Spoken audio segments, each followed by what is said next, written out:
Good evening दोस्तों। Goga ji Hindi point classes में आपका हार्दिक अभिनंदन है। पिछले वीडियो में हमने अनुप्रास अलंकार के जो दो भेद थे वो किए थे।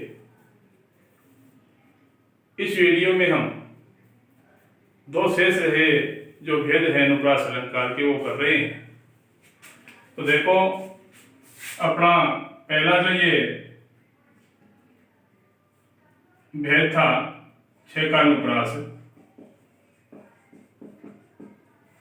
ये हो गया। उसके बाद में दूसरा वर्त्यानुप्रास, ये भी हो चुका है। तो छह का अनुप्रास में जहां केवल दो ही वर्णों की आवृत्ति बार बार हो, वहां पे छह का अनुप्रास अलंकार होता है। कानून कठिन भयंकर भारी। और वर्त्यानुप्रास की जहां दो से अधिक वर्णों की आवृत्ति बार बार हो, वहां पे वर्त्यानुप्रास अलंकार होता है। तो ये तो अपने मित्रों, दोस्तों और विद्यार्थियों, ये दो तो हमने किए हैं। अब हम ये तीसरा इसका भेद है अनुप्रास अलंकार का, ये कर रहे हैं। तो देखो, तीसरा अपना ये अलंकार है, ये इसका नाम क्या है? अंत्यानुप्रास।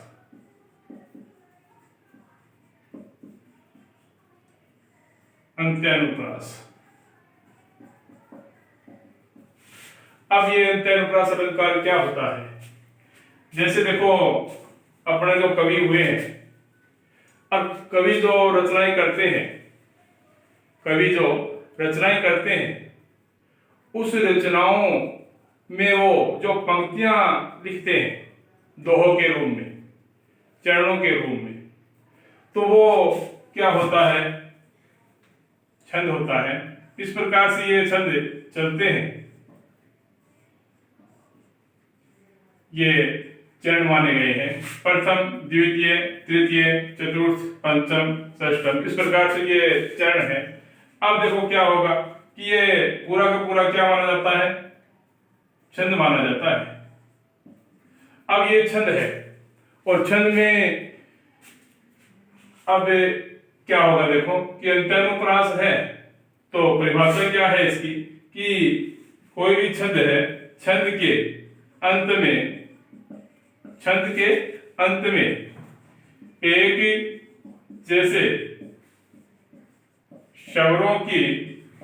एक जैसे शब्दों की आवृत्ति बार बार हो,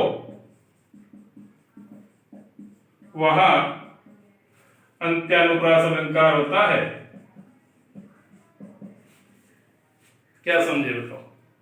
तो कोई छंद है और छंद के अंत में एक जैसे शब्दों की आवृत्ति होगी, वर्णों की आवृत्ति नहीं होगी। इसमें किसकी आवृत्ति होगी? शब्दों की आवृत्ति होगी, और वो बार बार होगी। हर बार स्वर एक जैसे आएंगे। अब एक जैसे स्वर अगर आते हैं तो फिर वो कौन सा होगा? अंत्यानुप्रास। आओ, जाओ, खाओ, नहाओ। अब ये देखो छंद है अपने, तो यहां पे इस प्रकार से रचनाएं हैं, कविता है, और उनमें जो पंक्तियां चरणबद्ध लिखी जाती है कर्मानुसार। छंद के अंत में यहाँ पर ओ आ गया, यहाँ पे ओ आ गया, यहाँ पे ओ आ गया, यहाँ पे ओ आ गया। तो कहने का मतलब क्या हुआ? अपनी ये परिभाषा देखो क्या है कि छंद के अंत में एक जैसे शब्दों की आवृत्ति बार बार हो, तो वहां पे कौन सा अलंकार होता है?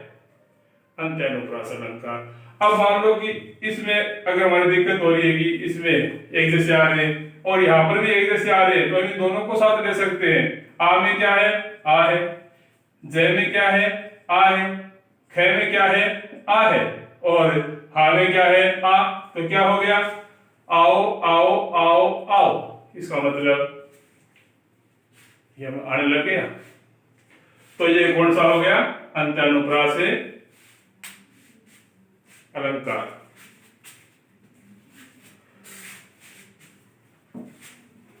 अब इसकी परिभाषा समझ गए कि छंद के अंत में एक ही जैसे शब्दों की आवृत्ति अगर बार बार हो तो वहां पे अंत्यानुप्रास अलंकार होता है। इसके बाद में देखो, जैसे कैसे, जैसे कैसे, जैसे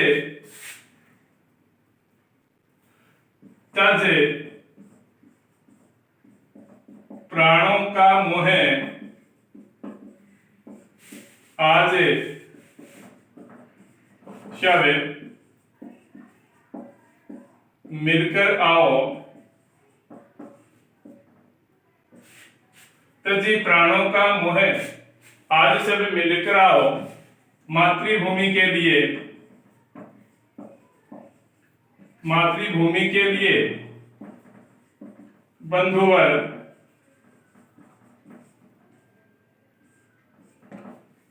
अलख जगाओ।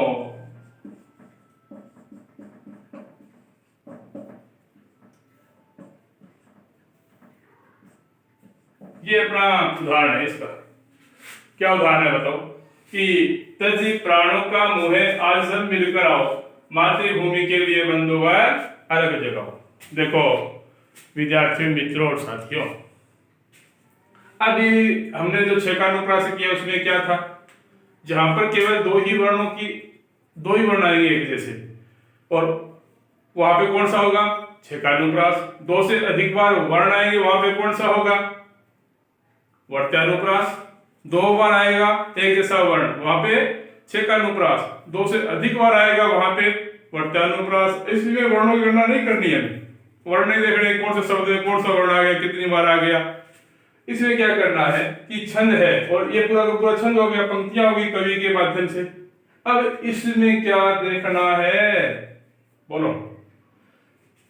छंद के अंत में एक ही जैसे शब्दों की यहां पे पकड़नी है चीजें। यहां पे देखो, चरण हो गया छंद का, या इसके छंद के अंत में देखना है, शुरू में, बीच में, साइड में, इधर उधर नहीं देखना है। कहां देखना है? अंत में देखना है। यहाँ पे देखो ओ आ गया, और यहाँ पे क्या आ गया? ओ आ गया। इसमें आ गया, गए में क्या है? आ, जय में ए है। अब यहाँ पे ये सोचना कि ए ये वाला ले लेंगे, नहीं। अगर एक वाला आ रहा है अपना एक जैसा तो भी अंत्यानुप्रास हो जाएगा। दो एक जैसे आ रहे हैं दो स्वर के रूप में, तो वो भी कौन सा हो जाएगा? अंत्यानुप्रास से अलंकार। आगे देखो,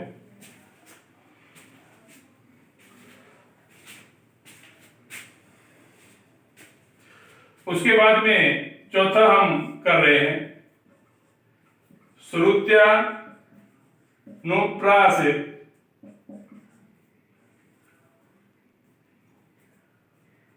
अलंकार। अब देखो आप, श्रुत्यानुप्रास में क्या होगा कि इसमें दो चीजें चलने वाली है। इसमें वर्णों की गणना नहीं होगी, शब्दों की स्वर एक जैसे नहीं आएंगी। ये सबसे अलग परिभाषा है इसकी, लेकिन बहुत ही सरल है। हमें क्या करना है? देखो कि दो तरह की चीजें आएगी। एक तो हमें इसमें उच्चारण स्थान है वो देखने हैं। उच्चारण स्थान क्या देखने हैं? उच्चारण स्थान। अब उच्चारण स्थान क्या होता है? क्या होता है? जैसे रोड है, सड़क है। अब ये रोड और सड़क है, एक ही बात है। तो रोड और सड़क है, अब इस प्रकार से है ये, और इसमें ब्रेकर बने होते हैं, जानते हैं सारे। हमारे पास गाड़ियां हैं और हमने गाड़ी 180 की, 185, 190 की स्पीड से हम गाड़ियां चला रहे हैं, और जैसे रोड के ऊपर ब्रेकर आ गया, और जैसे ब्रेकर आया तो हमने क्या किया बताओ? अपनी जो ये स्पीड है वो गाड़ी की कम की, और फिर ब्रेक लगाए। उसके बाद स्पीड धीमे हो गई, उसके बाद आराम से निकाली गाड़ी, फिर स्पीड। इसी प्रकार से देखो ब्रेकर की तरह अपने मुंह के अंदर भी उच्चारण स्थान बने हुए हैं। उच्चारण स्थान बने हुए हैं अपने मुंह के अंदर भी। किस प्रकार से? देखो, जैसे ये अपना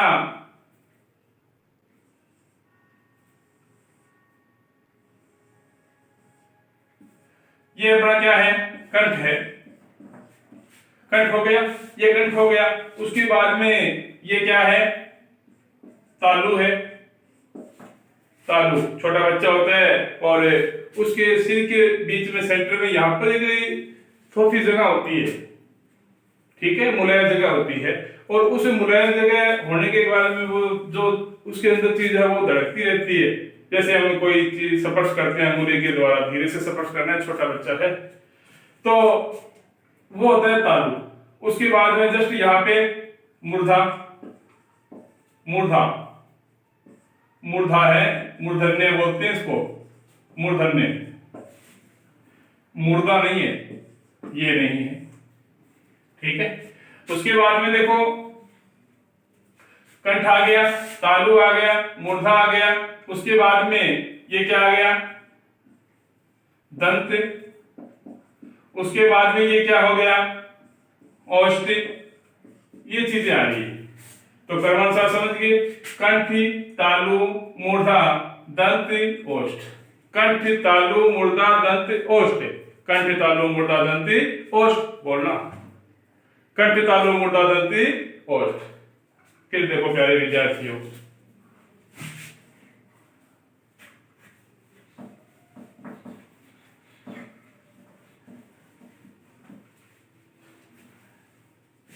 उसके बाद में क्रमानुसार ये हम लिखेंगे, कंठी, तालु, मूर्धा, दंत, ओष्ठ। अभी तक परिभाषा में हम आए नहीं है, जो बाहर की चीजें वो मैं आपको बता रहा हूं, समझा रहा हूं। कंठी, तालु, मूर्धा, दंत, ओष्ठ, ये आगे कर्मानुसार। अब देखो क्या होगा कि वर्ग होते हैं, जैसे क वर्ग जानते हैं सारे, क आ जाएगा, ख आ जाएगा, ग, घ, ये।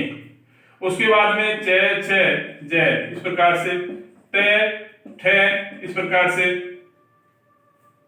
त, थ, द, ध, न इस प्रकार से, प, फ, ब, भ, मैं, इस प्रकार से ये वर्ग चलेंगे। ये तो अपने व्यंजन के रूप में आते हैं। अब व्यंजन के रूप में क्या होगा, क वर्ग हो जाएगा, च वर्ग आ जाएगा, जो पहला वर्ण है इसी के नाम से ये वर्ग नाम टीका होता है। अब देखो, अब एक तरफ तो हमें कंठ, तालु, मूर्धा, दंत, ओष्ठ याद करना है और दूसरी तरफ क्या करना है, क, च, ट, त, प, बोलो, क, च, ट, त, प, क, च, ट, त, प, क, च, ट, त, प, क, च, ट, त, प, क, च, ट, त, प, क, च, ट, त, प, क, च, ट, त, प, क, च, ट, त, प। अब देखो, अब ये हो गया क्रमवाइज उच्चारण सार हो गया, कंठ, तालु, मूर्धा, दंत, ओष्ठ, और ये सारे वर्ग आ गए हैं। अब उसके बाद में क्या करना है, परिभाषा आ जाएगी। क्या परिभाषा होगी, अब समझ गए सारे। कंठ में क्या होगा, कंठ में क वर्ग आ जाएगा, क, ख, ग, घ, अंग, क, ख, ग, घ, अंग, कंठ की सहायता से बोला जा रहा है। च, छ, ज, झ, क, ख, ग, घ, च, छ, झ, झ, महसूस करो, क, ख, ग, घ, च, छ, छ, झ, क कंठ, और च, छ, छ, झ, जीभ का जो ऊपर का हिस्सा है ये कहां पे स्पर्श कर रहा है, कहां पे, तालु पे, तालु नाम पड़ जाएगा। उसके बाद में क, च, ट, ठ, ड, ढ, ये जीभ का हिस्सा तालु से जस्ट आगे स्पर्श कर रहा है। उसके बाद में त, थ, द, ध, त, थ, द, जीभ कहां पे स्पर्श कर रही है, दांतों पे स्पर्श कर रही है, तो दंत पड़ जाएगा नाम। और उसके बाद में प वाला वर्ग है, उसको होठ पकड़ के बोल सकते हैं क्या, नहीं बोल सकते, प, फ, फ, मैं, तो ये ओष्ठ वर्ग हो जाएगा। तो इसी ओष्ठ उच्चारण स्थान में ये प वर्ग वाला आने वाला है। अब देखो परिभाषा क्या है, किसकी परिभाषा, किसकी परिभाषा, श्रुति अनुप्रास अलंकार की। तो क्या परिभाषा है कि एक ही उच्चारण स्थान एक ही उच्चारण स्थान से उच्चारित होने एक ही उच्चारण स्थान से उच्चारित होने वाले वर्णों की आवृत्ति बार बार हो वह श्रुत्यानुप्रास अलंकार होता है।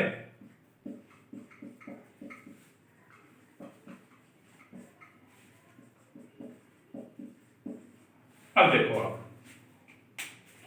एक ही उच्चारण स्थान से उच्चारित होने वाले वर्णों की आवृत्ति बार बार हो वहां पे श्रुत्यानुप्रास अलंकार होता है।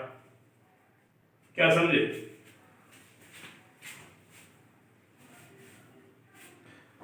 एक ही उच्चारण स्थान से उच्चारित होने वाले वर्णों की आवृत्ति बार बार हो वहां श्रुत्यानुप्रास अलंकार होता है। अब देखो उदाहरण, जैसे, कैसे, जैसे क्या होगा? तुलसीदास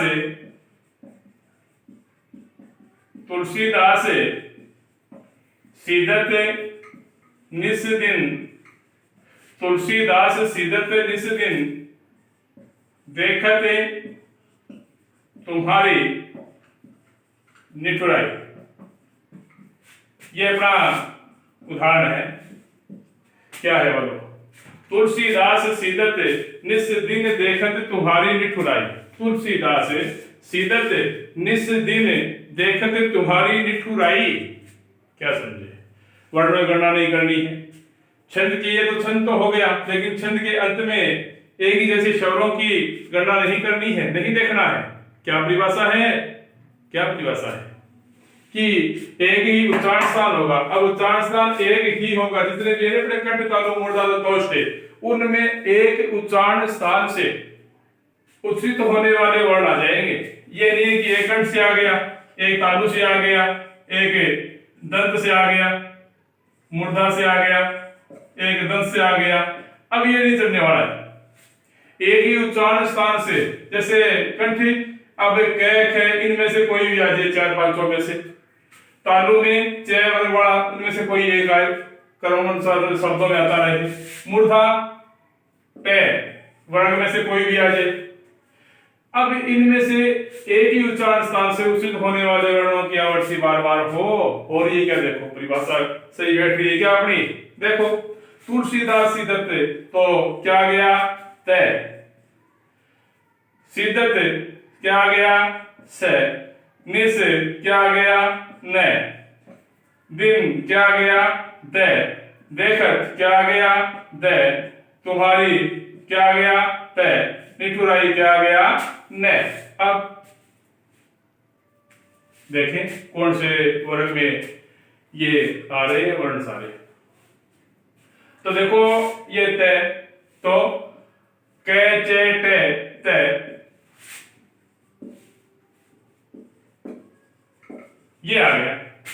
अब ये दंत वर्ग है, ठीक है, दंत उच्चारण से आ गया। अब ये तय वर्ग है। अब तय वर्ग में ये आ रहे हैं, देखो दंत वाले में आ रहे हैं क्या?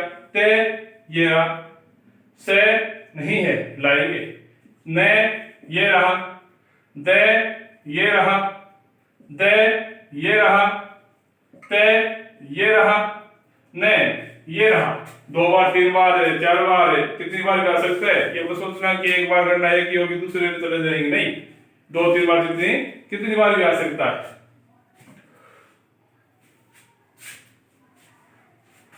उसके बाद में विद्यार्थियों व दोस्तों, अब देखो एक चीज रह गई, ये स है, ये स रह गया। तो ये स तो वैसे आ नहीं सकता जबरदस्ती, हम आने भी नहीं देंगे। तो किस प्रकार से आता है? अब इसका एक ट्रिक है। क्या ट्रिक है? कि ये है तामूद, ये ट्रिक बनाया हुआ है मेरा सभी सलाब के लिए। तो तामूद है, तो तामूद का मतलब क्या हुआ? तालु। उसके बाद में मुंह का क्या हो जाएगा? मूर्धा, और दंत, द का क्या हो जाएगा? दंत। समझे? अब ये चीजें आ गई। अब जो ये से उषो व्यंजन है, फिर से, फिर से, फिर है, ये क्रमानुसार जैसे अपने होते हैं ना वर्णमाला में, उसी प्रकार से हमें क्रमवाइज लिखने हैं। लेकिन पहले ये तामुद लिखना है, उसके बाद में क्रमवाइज लिखने हैं। उसके बाद में फिर दोस्तों क्या होगा, ये अंतस्थ वर्ण, ये रे, ले, वे, ये हो जाएंगे। अब देखो, अब जो ये से अगर आता या ये आता तो किस में जाता, तालु में। अब ये से आता षटकोण, ये आता या ये रे आता तो किस में जाता, मूर्धा में। अब ये से आ गया, देखो यहाँ पे, अब ये से है वो यहाँ पे है, यहाँ पे, तो इसका मतलब क्या है, ये दंत है, किसी में आया है, दंत में। तो इसका उदाहरण ये है, तुलसीदास सिद्धत निस दिन देकर तुम्हारी निठुराई, तो एक ही उच्चारण स्थान से उचित होने वाले वर्णों की आवृत्ति बार बार हो, वहां पे श्रुत्यनुप्रास अलंकार होता है। तो प्यारे विद्यार्थियों, दोस्तों, आज हमने अंत्यानुप्रास और श्रुत्यनुप्रास अलंकार किए हैं। आशा करता हूं कि मेरा पढ़ाया हुआ कुछ समझ में आ रहा होगा। समझने की कोशिश करना, लाइक सब्सक्राइब इतने बढ़ रहे हैं मेरे, और मेरे अंदर इतना जोश पैदा होने लग गया है कि जी करता है कि मैं वीडियो पे वीडियो बनाता रहूं और आप तक अपलोड करता रहूं। लेकिन ये दिन भी आएगा दोस्तों, कुछ दिनों की बात है, इसलिए आप मेरे साथ बने रहें और सब्सक्राइब करें और अपने दोस्तों से करवाएं। जय गोगा जी महाराज।